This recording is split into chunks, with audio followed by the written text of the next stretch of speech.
Graph r equals 2 theta using the table below. All right, so I'm given radians as we can see here.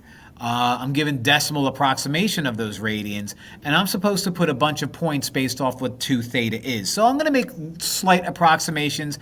I'm not even going to worry about rounding, because if I do 1.2 versus 1.4 or 3, who's going to tell on this little graph anyway? So pi over 6 is the same-ish as 0.5-ish. So I'm going to say that you're close enough to 1.0, close enough, who's counting? Okay. Doubling u is going to be around 2.1, give or take. Doubling u is going to be around like 3.0, 3.1, give or take. Okay.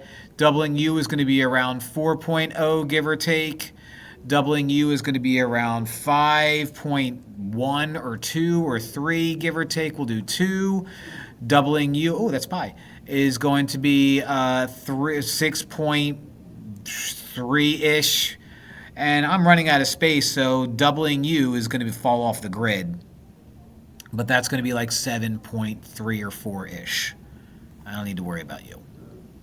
So graphing pi over 6, first off, 0 is going to be 0.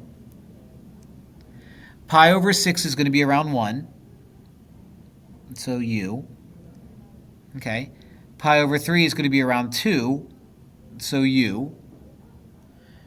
Pi over 2 is going to be right around 3, 3.1. So u. 2 pi over 3 is going to be around 4.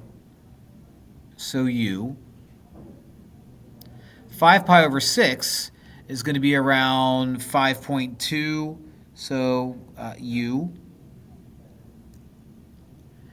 And then pi is 6.3, so u, and then I kind of fall off.